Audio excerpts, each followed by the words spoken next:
दोस्तों स्वागत है आपका मेरे YouTube चैनल इंग्लिश बाबू पर। और आज मैं फिर हाजिर हूँ आपके साथ एक नई स्टोरी लेकर।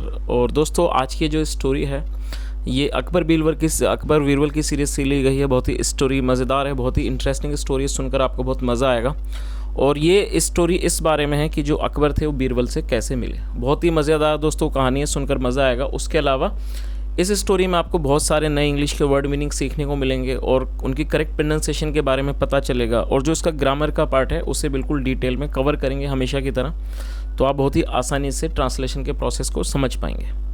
तो चलिए दोस्तों आज की इस कहानी को हम शुरू करते हैं और सबसे पहले कहानी का टाइटल देखते हैं। कहानी का टाइटल है how Akbar and Birbal met. क्या मतलब हुआ? How Akbar and Birbal met मतलब कि अकबर और बीरबल कैसे मिले। और दोस्तों ये जो मैट है ये मीट की सेकंड फॉर्म है मैट। तो ये आज की इस कहानी का टाइटल है, शीर्षक है। और अब मैं इसे पढ़ना शुरू करता हूँ। आपसे रिक्वेस्ट है आप इसे बिल्कुल ध्यान से सुने और यदि आपको कोई नया वर्ड या फिर नया स्ट्रक्चर देखने को मिले तो आप उसे नोट भी ज़रूर कर लें। तो चलिए इसको शुरू करते हैं। Emperor Akbar was very fond of hunting. दोस्तों ये जो हमारा वाक्य है ये सिंपल पास्ट का वाक्य है। जब आप किसी भी वाक्य में सिर्फ वॉज या वर का प्रयोग करते हैं हेल्पिंग ऑफ के रूप में और साथ में कोई भी नाउन या एडजेक्टिव को लेकर वाक्य बना देते हैं तो इस तरह का वाक्य सिंपल पास्ट का वाक्य कहलाता है। और इस तरह के वाक्यों में कभी भी किसी प्रिंसिपल वर्ब मतलब कि वर्ब का, क्रिया का प्रयोग नहीं किया जाता है। तो क्या मतलब हुआ? एम्परर अकबर, सम्राट अकबर क्या थे? Was very fond of hunting. वो और फॉन्ड का मतलब होता है शौकीन। वो बहुत ज़्यादा शौकीन थे किसके? Of hunting. वो शिकार करने के बहुत शौकीन थे।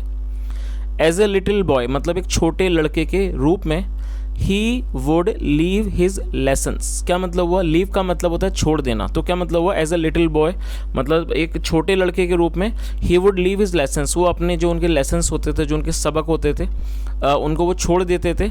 एंड गो राइडिंग और वो घुड़सवारी के लिए चले जाते थे। एंड हंटिंग और शिकार के लिए चले जाते थे।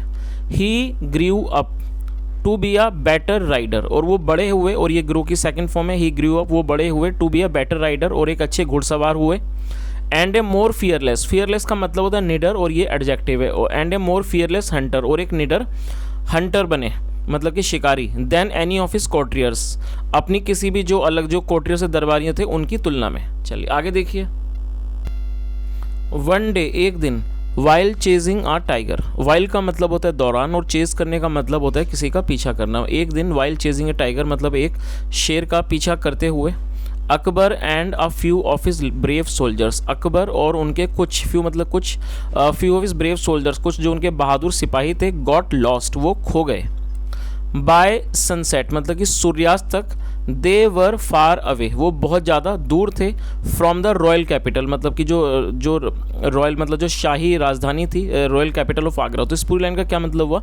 Bye sunset they were far away from the royal capital of Agra मतलब सूर्यास्त तक वो बहुत, दे का मतलब वे लोग, वो बहुत ज़्यादा दूर थे। कहाँ से दूर थे? From the royal capital of Agra, जो आगरा की जो रॉयल मतलब जो शाही राजधानी थी उससे वो बहुत ज़्यादा दूर थे। दे वर वेरी टायर्ड, वो बहुत थके हुए थे। एंड एग्जॉस्टेड, एग्जॉस्टेड भी एडजेक्टिव है जिसका मतलब होता है बिल्कुल ही बहुत ज़्यादा थका हुआ हो जाना, उसे भी एग्जॉस्टेड कहा जाता है। तो क्या मतलब हुआ? They were very tired and exhausted, वो पूरी तरह से मतलब थके हुए और एग्जॉस्टेड थे मतलब बहुत ही थके हुए थे। दे रीच्ड अ प्लेस, वो एक जगह पर पहुंचे। वेयर 3 रोड्स मेट, और ये मीट की सेकंड फॉर्म है तो इसका क्या मतलब हुआ? दे रीच्ड अ प्लेस, वो एक ऐसे स्थान पर पहुंचे। वेयर 3 रोड्स मेट, जहां पर 3 जो रोड थे, सड़कें थी, वो मिलती थी। चलिए आगे देखिए। Which road should we take to go back to Agra.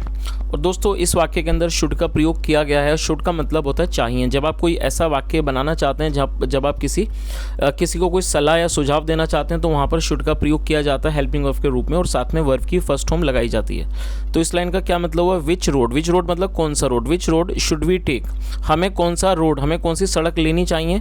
To go back to Agra, Agra वापस जाने के लिए, और ये क्वेश्चन मार्क है। तो इस पूरी लाइन का क्या मतलब हुआ कि हमें आगरा वापस जाने के लिए कौन सी सड़क लेनी चाहिए। Wondered the emperor aloud, wonder का मतलब होता है आश्चर्य व्यक्त करना, उन्होंने आश्चर्य व्यक्त किया मतलब सम्राट ने। अलाउड मतलब जोर से। Which road do you think leads to Agra, और उन्होंने जोर से क्या बोला? Which road do you think leads to Agra मतलब आपको क्या लगता है कि कौन सा रोड जो है वो आगरा ले जाता है। चलिए आगे देखिए।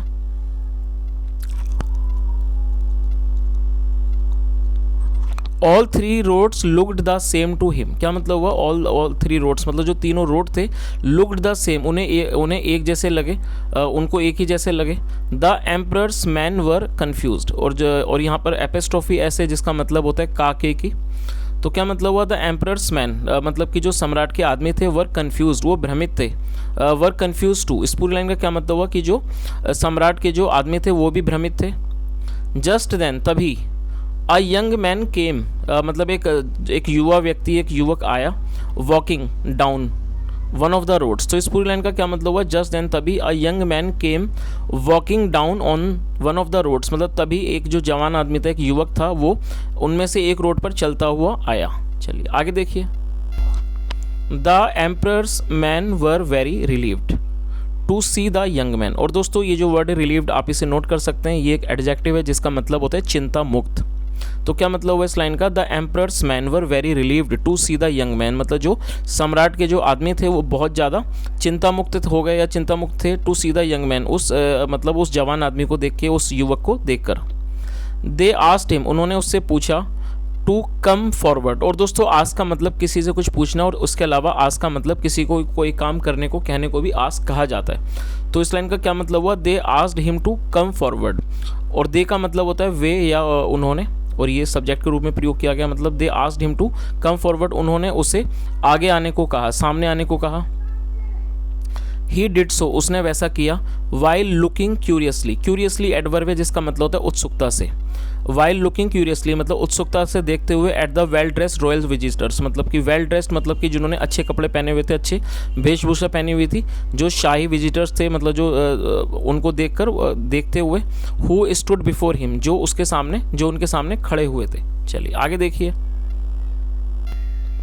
Then emperor Akbar asked him, फिर जो एम्परर मतलब जो सम्राट अकबर थे, उन्होंने उससे पूछा, यंग मैन मतलब कि युवक या कह सकते हैं नव युवक, डू यू नो, क्या आप जानते हो, which one of these roads goes to Agra, तो उन्होंने क्या पूछा उससे कि डू यू नो, क्या आप जानते हो, which one of these roads, इनमें से कौन सा रोड, गोज टू आगरा, इनमें से कौन सा रोड आगरा जाता है। चलिए आगे देखिए। The young man smiled and sad, मतलब ये जो यंग मैन था, जो ये नव युवक था, जवान आदमी था, स्माइल्ड वो मुस्कुराया, एंड सैड और कहा, सर श्रीमान, everybody knows that roads do not go to Agra और एनीवेयर एल्स, क्या मतलब है इस लाइन का, सर एवरीबडी नोज कि श्रीमान हर कोई जानता है, दैट की रोड्स डू नॉट गो, जो सड़कें हैं वो नहीं जाती हैं, टू आगरा, आगरा नहीं जाती हैं, और एनीवेयर एल्स या कहीं और। तो इसने क्या बोला कि सर हर कोई जानता है कि जो रोड्स हैं, वो जो रोड है ना, मतलब वो कहीं नहीं जाते, ना वो आगरा जाते हैं, ना फिर कहीं और जाते हैं।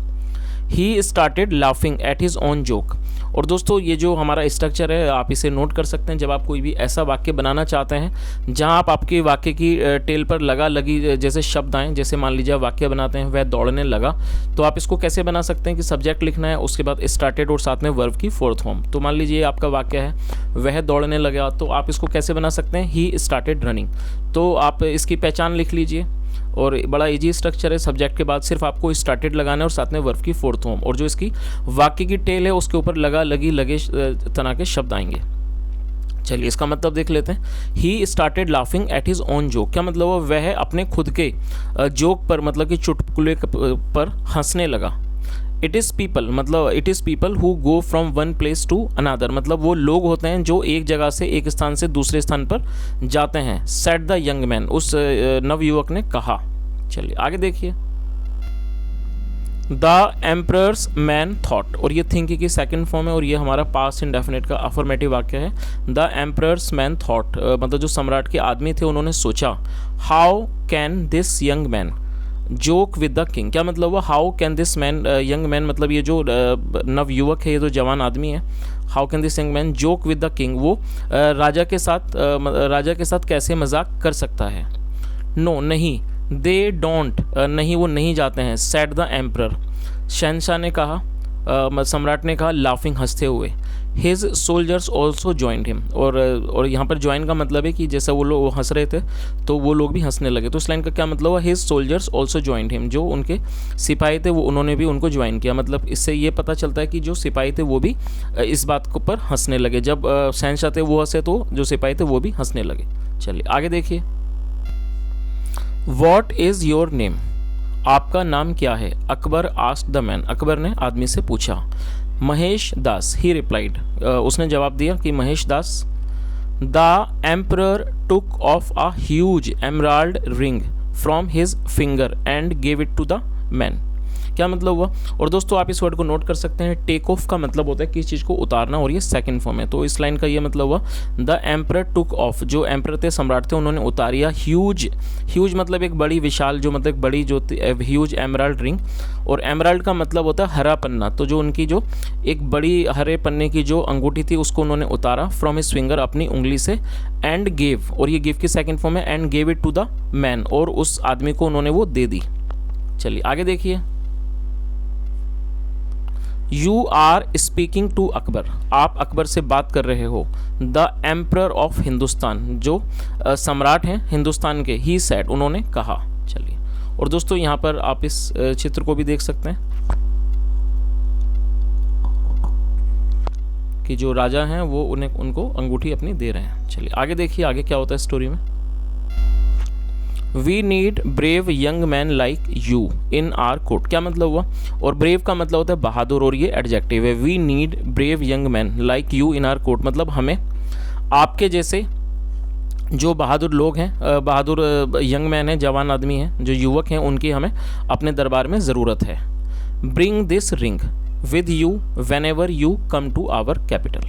और दोस्तों ये जो आप वाक्य देख रहे हैं, ये हमारा इम्पेरेटिव वाक्य है। इम्पेरेटिव का मतलब होता है जब आप ऐसा वाक्य बनाएं जहाँ पर आप किसी को कोई आदेश दें। इस तरह का जो वाक्य है वो इम्पेरेटिव वाक्य कहलाता है, जिसकी हिंदी होती है आदेशात्मक सेंटेंस, आदेशात्मक वाक्य। तो जब आप इस तरह कोई वाक्य बनाना चाहते हैं तो वहाँ पहले वर्ब का प्रयोग किया जाता है, उसके बाद जो भी ऑब्जेक्ट है वो लगाया जाता है जहाँ पर सब्जेक्ट को नहीं लिखा जाता है। तो इस लाइन का क्या मतलब हुआ? ब्रिंग दिस रिंग, मतलब इस अंगूठी को ले आना, विद यू, अपने साथ, whenever you come to our capital, जब भी आप हमारी राजधानी आते हो। तो इस पूरी लाइन का क्या मतलब हुआ? उन्होंने क्या कहा कि आप इस अंगूठी को लेकर आना अपने साथ जब भी आप हमारे जो राजधानी है वहाँ पर आते हो। And I shall recognise you immediately, recognise का मतलब होता है पहचान लेना, and I shall recognise you immediately, और मैं तुरंत आपको पहचान लूँगा। चलिए आगे देखिए। नाउ, अब, शो अस द रोड, अब हमें रोड दिखाओ, सड़क को दिखाओ। वी मस्ट टेक, जिसे हमें लेना चाहिए, in order to reach Agra, Agra पहुँचने के लिए, सेड द एम्परर, सम्राट ने कहा। चलिए आगे देखिए।